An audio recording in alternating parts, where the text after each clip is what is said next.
માં માદક પદાર્થના વેચાણને અટકાવવા પોલીસ એક્શનમાં આવી હોય તે રીતે જંગલેશ્વરમાં ગાંજાનું મોટા પ્રમાણમાં વેચાણ થતું હોવાની બાતમી મળતા એસઓજીએ દરોડા પાડી 2 મકાનમાંથી ₹5.18 લાખના ગાંજા સાથે 2 નામચીન શખ્સને ઝડપી લીધા છે. બાચકામાં ગાંજાનો જથ્થો સંતાડવામાં આવ્યો હતો. છેલ્લા 6 મહિનાથી માદક પદાર્થનું બંને શખ્સ વેચાણ કરતા હોવાનું પણ પ્રાથમિક તપાસમાં સામે આવ્યું છે.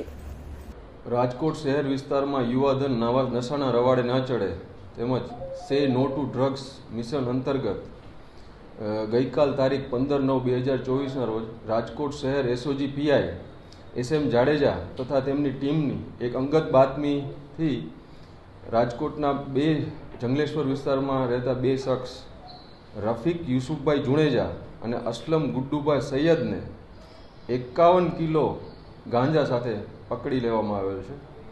આ બંને શખ્સો વિરુદ્ધ ભક્તિનગર પોલીસ સ્ટેશનમાં એનડીપીએસ ગુના અંતર્ગત ગુનો નોંધી આગળની તપાસ તજવીજ ચાલુમાં છે. શું હકીકત સામે આવી છે? અત્યાર સુધીમાં કેટલી વખત એની લાવ્યો હતો, ક્યાંથી લાવ્યો હતો, કોને દેવાનો હતો, શું આખી? આ બંને શખ્સો ઉપર હજી સુધી કોઈ ગુનાહિત ઇતિહાસ ધરાવતા નથી.